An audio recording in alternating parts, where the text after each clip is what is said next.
Bonjour à tous et à toutes, chers petits amis du club Génération Geek et les fans de catch, c'est Undertaker.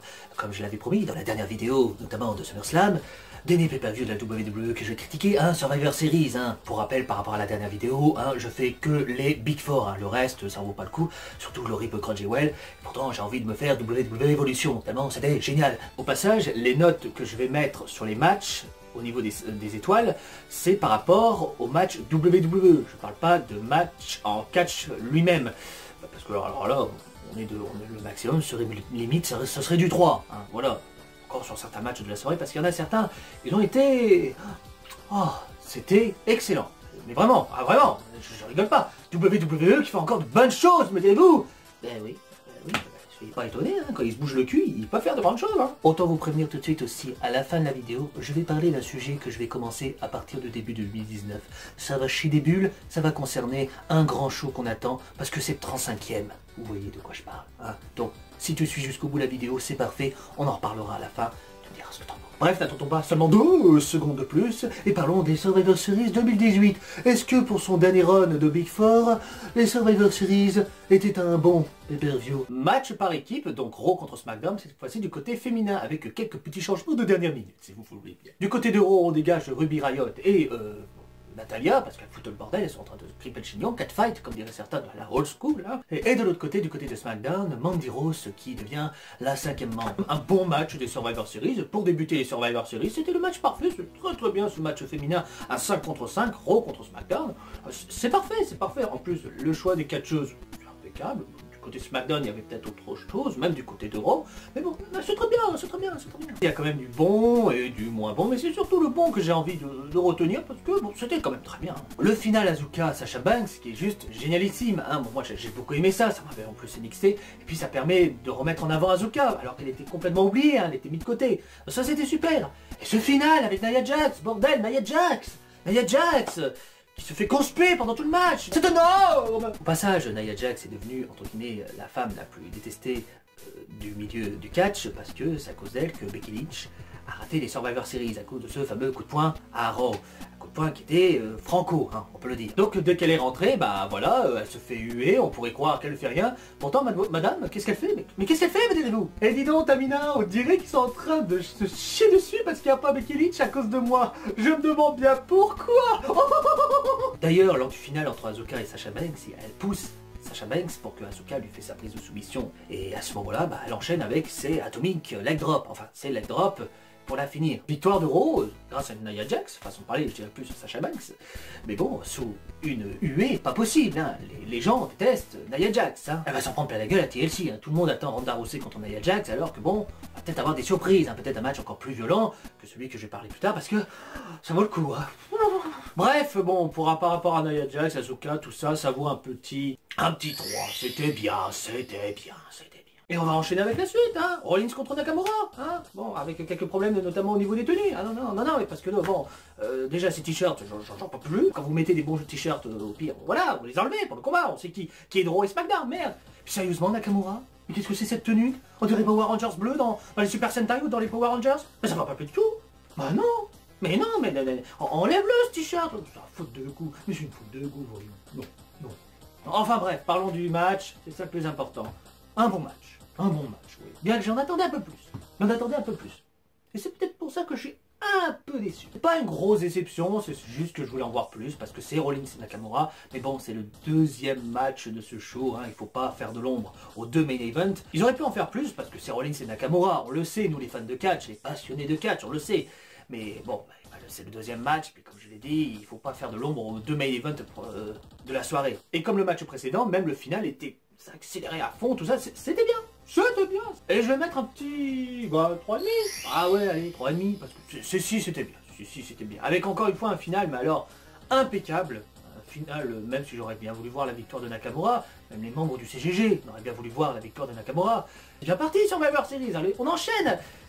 C'est pas vraiment une spécialité de la WWE avec le match suivant, Est-ce qu'on est obligé d'en parler, Match pour le titre Cruiserweight entrée. Oui, merde, je sais, on va parler de du match précédent. Je voulais vous le faire. Bon, on va en parler, match entre les titres de SmackDown et de Raw, Author of Pain et The Bar, voilà. C'est compliqué de dire cela, mais quand vous retenez pas le match, mais deux événements qui n'ont aucun rapport avec le match, bah c'est sûr que le match peut être que mauvais, mais bon. Dans le match, on était quand même concentré parce que c'était The Bar contre Author of Pain, hein, c'est quand même pas n'importe quoi. Et puis pourtant, le premier événement que je me souviens, putain, de ce match, c'est déjà ça. Putain, les gars, il y a Enzo Amore. Je plaisante pas, il y a Enzo Amore, regardez. Hein? Et sinon le match ah oui, le match, comment dire, ah mais vaut mieux l'oublier ce match, c'est pas ouf de ouf, hein, non, bon, non, c'était pas ouf de ouf. On va parler de cet événement tragique qui a eu lieu pendant le match, surtout la fin du match, où Maverick, je parle pas de Maverick de Top Gun, mais le Maverick de WWE se pisse dessus. Passionné de catch à fond, à la manière du Polo Rezzo ou du Lucha Libre, ils sont carrément tarés, là, limite. Là, littéralement, c'est la révolution du catch, hein, de 1789, hein, version, voilà, c'est terrible, Bastille, là. On sort les baïonnettes pour trucider la WWE, hein, c'est terrible, hein. Alors, certes, Vince McMahon, au plus haut de sa tour, il s'est marré de cela, mais les fans de catch, sur Twitter, sur les réseaux sociaux, oh la violence, les amis. Oh là là là là, oh putain, oh la vache. Au contraire, c'était malaise, hein, malaise, hashtag malaise. Hein. Bref, Author of Pain contre The Bar, bah, victoire d'Author of Pain, et la note, bah oui, je peux pas mettre 0 parce qu'ils ont catché, mais bon, un 2, bah ils ont fait quelque chose, hein, voilà. On va laisser passer ça, hein. Je veux passer à quelque chose de plus sérieux, s'il vous plaît. Merci. Match pour le titre Cruiserweight entre Murphy et Ali. Hein, là, ça y est, premier match de Cruiserweight qu'on voit avec les gars. Bon, moi, c'est pas le premier. Mais les gars, si, on est en train de voir ça pour la première fois. Est-ce que la WWE va réussir à vendre parfaitement le Cruiserweight aux yeux de mes potes, hein, aux yeux des fans de catch? Eh ben ouais. Il y a eu des réactions, comme notamment El Kagura qui avait fait la réaction comme quoi Black Murphy, mais c'est impressionnant le physique qu'il a pour quelqu'un qui combat dans les Cruiserweight. Il faisait la comparaison avec Neville, littéralement. Et c'est vrai. C'était un match divertissant avec des moments quand même assez impressionnants. Le moment où il pousse Murphy, qui pousse Ali sur les rambardes de sécurité. On voit bien le dos de Ali qui s'en prend plein la gueule. C'était vraiment excellent, à tel point que le public... il s'est investi à la fin du match, this is awesome, tout ça, et c'est super. Je suis content pour 2-5 Live parce que ça montre que la catégorie Cruiserweight est vraiment une catégorie extraordinaire et qu'il y a vraiment d'excellents catcheurs. Et voici la preuve, on a adoré, quoi. On a adoré, c'était super, c'était incroyable, quoi. J'ai envie de lui mettre un bon 3-3 quarts. Ouais, parce que ça vaut vraiment le coup. Pour une première, l'un des matchs coup de cœur de la soirée. Je vous le dis tout de suite, c'est l'un de mes matchs coup de cœur. Il y en a deux autres, mais c'est pas une surprise les deux prochains, mais bon. On en parlera après. Match par équipe à élimination entre l'équipe de Raw et de SmackDown. Un match qui avait du potentiel. Ah, il faut l'avouer. El Kagura, y'a pas d'Orton? Mais fais pas la gueule, El Kagura. Mais t'en vas pas, merde. Dis quelque chose, mais on furtive, bordel. Ah oui, c'est vrai, toi t'es content parce qu'il y a le mise. Donc, encore une fois, un très bon match. Si, je pense, avec la tension avec Raw. SmackDown, au contraire, qui est uni comme jamais. Mais le match commence mal parce que le public va plus y être dans ce match. Pour quelle raison? Joe qui se fait éliminer en quelques minutes. Il y a eu des moments quand même assez incroyables dans ce match. Shane McMahon qui fait sa descente du coude sur la table des commentateurs sur Strowman, qui est quand même pas mal. Les deux coast to coast. Il y a eu des moments drôles quand même dans ce match par équipe, notamment lorsqu'à chaque fois le Miz demandait à ce que Shane McMahon fait son coast to coast. Shane McMahon, il vend tellement le truc. Oh putain, tu me saoules, putain. Oh et puis merde, allez, faut te faire plaisir. Oui, allez, vas-y. Putain, c'est tellement drôle. Ça en devient peut-être agaçant pour certains, mais je trouvais ça tellement hilarant. C'est tellement débile. Du genre, le Miz, il veut vraiment avoir la dédicace de ce DVD. Allez, vas-y, allez, on y va. Allez. Il y en a un côté, il en pouvait plus tellement il adore le Miz en méchant. Le saut avec les deux pieds sur quasiment le visage du Miz qui, à cause du t-shirt. Vous voyez que les t-shirts, c'est quand même de la merde. Les t-shirts SmackDown Hero, c'est de la merde, ça glisse de partout. C'est comme du satin. Voilà, je suis sûr que c'est des t-shirts en satin. Même si ça ne brille pas, c'est en satin parce que vous voyez glisser. Il y a la semelle carrément sur le visage. Mais dans son ensemble, le match reste quand même divertissant. Le public est quand même resté concentré sur le match, sauf sur le final. Il reste plus que Shane McMahon. Et c'est impressionnant de voir quand même dans les réseaux sociaux que tout le monde avait peur que Shane McMahon réussisse à éliminer tout le monde. C'est vrai, tout le monde a eu peur de ça, c'est quand même pas incroyable. Et au final, non. Eh ben non, les amis, non, c'est pas ce qui se passe, ne vous inquiétez pas de panique, oh là là, faites pas un arrêt cardiaque, hein. Attendez, pas à ce point-là non plus, oh. Les vainqueurs, l'équipe de Raw, avec comme dernier survivant, Strowman et McIntyre. J'en ai oublié un. J'en ai oublié un, c'est qui? Ah, mais la WWE doit mal l'utiliser, ça doit être ça. Ça doit pas passer. Ça, c'est... Lashley, oui. Merci Wikipédia. Ouais, Lashley. Dire au tout début, tout le monde croyait en lui, maintenant. C'est chouette, hein. Bon, pour la note finale pour ce match par équipe, bon, le final avec la victoire d'Euro, ça fait quand même mal pour SmackDown, hein. Là, ça pique, hein.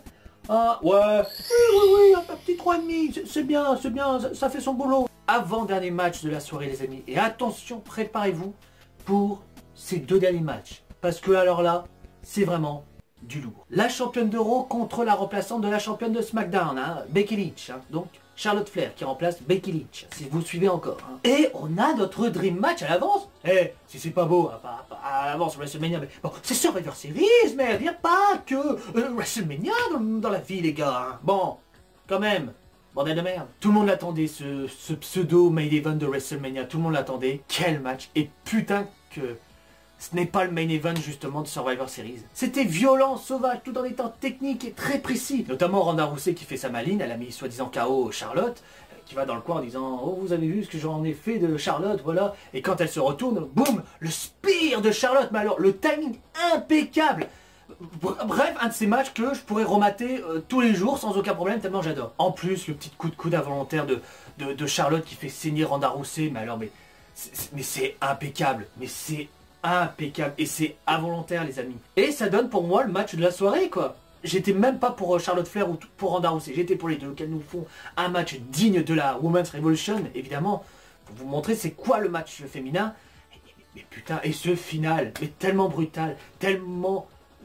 génialissime. En ce final, Charlotte Flair qui prend un kendo stick et puis elle craque. Elle implose littéralement. Le public aussi, hein. Le public est pour Charlotte Flair. Mais tellement contente qu'elle fracasse Ronda Rousey qui est chez elle. Hein. Ronda Rousey quasiment, hein, elle est en Californie. Et aussi Ronda Rousey, il faut lui dire quand même des choses. Tous les coups qu'elle se prend sur la gueule. Oh, bon, je sais, elle vient de l'UFC, mais quand même, bon, le corps humain n'est pas prévu pour ça. La violence, et on le dit, c'est... le killer avec Kagora, j'insiste sur ça, on était... on faisait de ses têtes en disant oh, putain, ça doit piquer, ça doit... Il y a eu une disqualification, certes, mais c'est super, c'est tellement bien amené pour la suite. Peut-être une guerre entre justement peut-être les Four Horsewomen de l'UFC contre celle de la WWE. Pourquoi pas, on ne sait pas, mais c'est impeccable. Ce match... Je vous le dis, c'est le match de la soirée à tel point que je lui mets un... Ce match féminin vaut largement un... En tant que match WWE, un 4 à quart. Un 4 à quart, ah oui, ça le vaut largement. Dernier match des Survivor Series entre les champions de chaque show. D'un côté, Brock Lesnar de Raw et de l'autre côté, Daniel Bryan de SmackDown. Certains diront qu'il est même meilleur que AJ Styles contre Brock Lesnar de Survivor Series 2017. J'irai pas jusque là. Mais quand même. D'un côté, d'un Daniel Bryan qui fait déjà son entrée, qui est génial, il fait...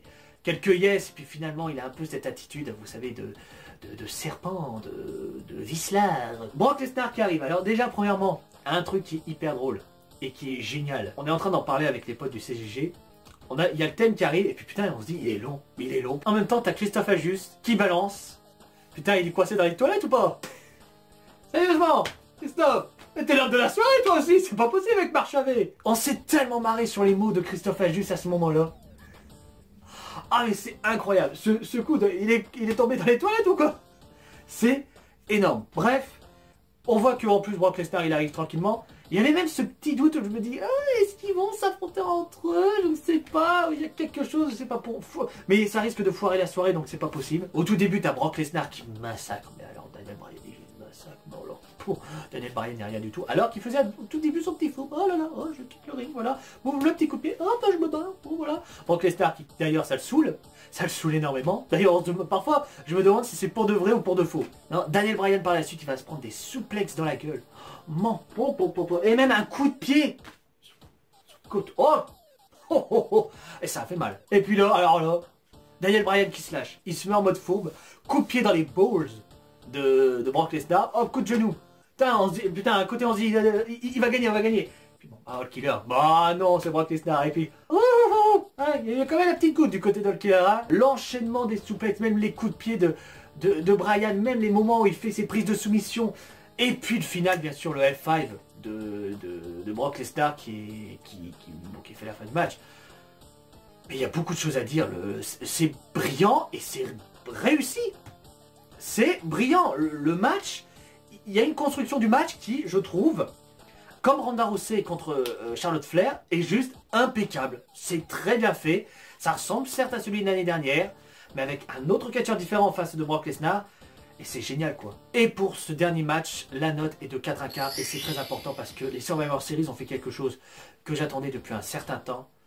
Un final de show parfait. Et pour ça, la note finale dans son ensemble avec ces deux derniers matchs qui sont quand même sur les titres principaux pour d'un côté les femmes et d'un côté les hommes, c'est du plus... Il y a plus de 4 étoiles. Donc pour cela, j'ai envie de lui mettre un bon 7,5. Et pourtant, il y a eu Author of Pain contre The Bar, qui a complètement foiré. Mais dans son ensemble, en tant que catch WWE, c'est vraiment très très bon. Voilà quoi, merde, WWE, ils peuvent faire de bonnes choses. Surtout que cette année, WWE, c'était vraiment pas top, hein. Au niveau de certains... Au niveau de certains pay-per-views, c'était pas top, hein. Alors que de l'autre côté, New Japan Pro Wrestling, il y a eu Wrestle Kingdom 12, qui était quand même incroyable et exceptionnel. Et on a eu Dominion. On a eu Dominion, les amis. Dominion 2018, qui est... Oh, c'est une bombe.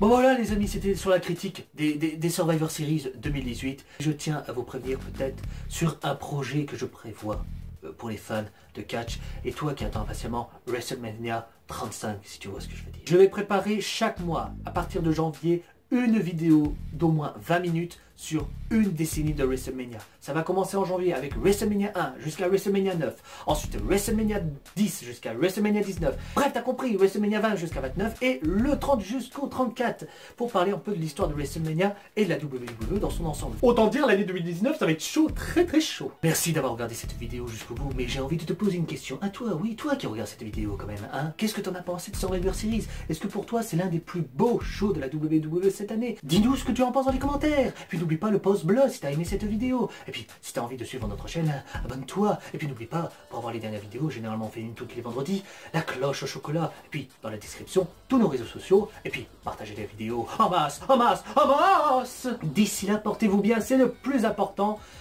Et puis ne faites pas ça chez vous, hein, comme disent les superstars de la WWE, comme les stars du monde entier. Et le club Génération Geek vous dit à bientôt pour la prochaine vidéo. Bye bye.